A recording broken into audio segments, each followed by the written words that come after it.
Olá, eu me chamo Anne Portela e vou apresentar o trabalho intitulado Estudo do possível efeito ansiolítico e da toxicidade do derivado 2-aminotiofênico 6CN07 por metodologias in sílico e in vivo, orientado pelo professor Dr. Cícero Felipe. O objetivo desse trabalho é saúde de qualidade. A ansiedade ela é um estado natural de alerta frente a potenciais perigos. Contudo, quando essa ansiedade ela se encontra incontrolável e com sintomas que persistem por pelo menos 6 meses, passa a ser um transtorno de ansiedade.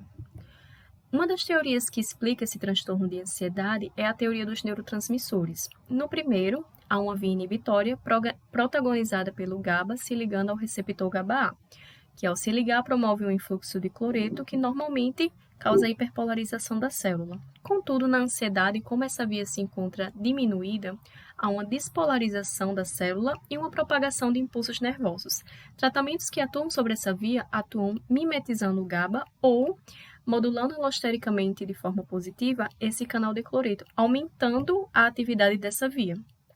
A outra hipótese é o desequilíbrio na quantidade de serotonina no cérebro e os tratamentos que atuam sobre essa via visam aumentar a quantidade de serotonina no cérebro. Uma forma disso ser feito é através da inibição do recaptador de serotonina, que naturalmente transportaria a serotonina para dentro do neurônio, onde ela seria degradada. Como há inibição dessa recaptação, não há degradação da serotonina dentro do neurônio, portanto, há um aumento da serotonina na fenda sináptica. Exemplo de medicamentos que atuam sobre essa via é a fluoxetina e a paroxetina. Apesar de haver medicamentos que atuam sobre os transtornos de ansiedade, ainda há uma prevalência muito grande de efeitos adversos que dificultam a adesão do tratamento. Além disso, há quadros desses transtornos que são resistentes aos medicamentos. É devido a isso que continuamente há busca por novas substâncias que atuam sobre esses transtornos. A exemplo, a busca pelos derivados 2-aminotiofênicos, que são derivados semissintéticos que possuem o núcleo tiofênico.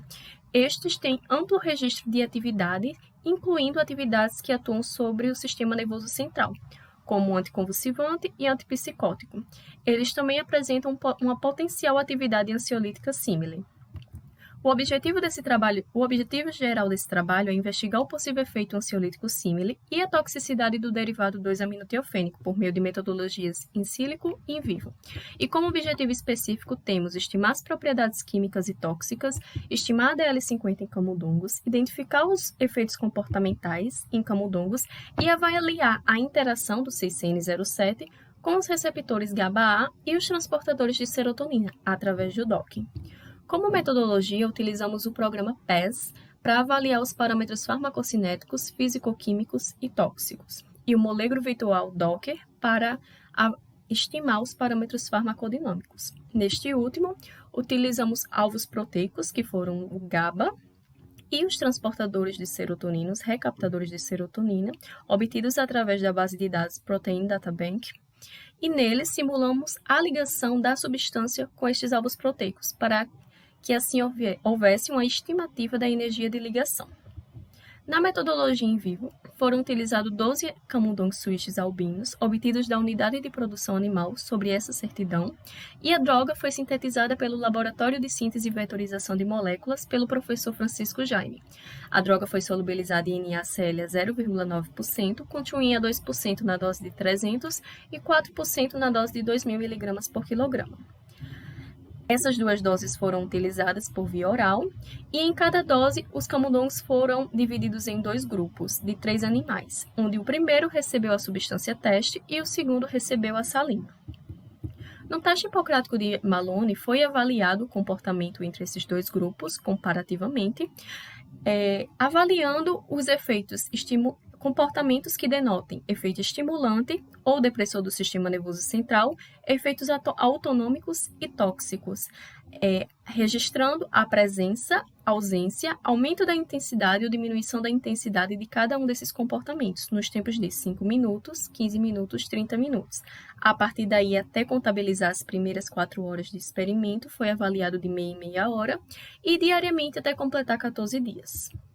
A dose inicial utilizada foi de acordo com o que é preconizado pela diretriz 423 da OECD, que diz que essa dose inicial é para substâncias que não possuem um registro prévio na literatura. a respeito da sua DL50. E a próxima dose utilizada também foi segundo o fluxograma preconizado pela OECD. Temos esses resultados como os parâmetros físico-químicos, e eles podem ser interpretados segundo as leis de Lipinski, ou regras de Lipinski, que preconiza que para uma substância possuir uma boa absorção, deve ter menos de 5 doadores de ligações de hidrogênio, menos de 10 aceitadores de ligação de hidrogênio, um log de P menor que 5 e um peso molecular menor que 500 gramas por mol. A absorção intestinal humana obtida foi de 92,402% absorvida, um valor bem aproximado ao diazepam, que é uma droga a qual já se sabe ser absorvido pelo trato intestinal. Esses resultados e estes outros denotam um bom perfil de absorção para essa substância. O volume de distribuição não é considerado baixo, visto que um volume de distribuição baixo é menor que 0,71, enquanto que o volume de distribuição do 6CN07 foi de 0,96, sendo superior inclusive ao diazepam. Outro parâmetro importante a se avaliar é a permeabilidade ao sistema nervoso central, a qual teve um valor bem próximo ao diazepam, que é uma droga a qual já sabemos atuar sobre o sistema nervoso central. No docking molecular, é possível destacar a ligação do 6CN07 ao GABA-A nos sítios GABA e no sítio do fenobarbital. Essa energia de ligação inferior ao ligante padrão denota que, possivelmente, o 6CN07 pode agir ligando-se ao GABA, ao receptor GABA-A. No teste de toxicidade oral aguda, na dose de 300 mg por quilograma, houve a morte de um animal. Não foi possível realizar a repetição dessa dose, visto o atual cenário de pandemia e a pouca disponibilidade de animal. Então, nós passamos para a próxima fase, que é aumentar a dose, já que só houve a morte de um animal, que seria de 2.000 mg por quilograma. Nesta, nenhum animal morreu, portanto, a substância se classificou na categoria 5, que a DL50 é estimada em maior que 5.000 mg por quilograma.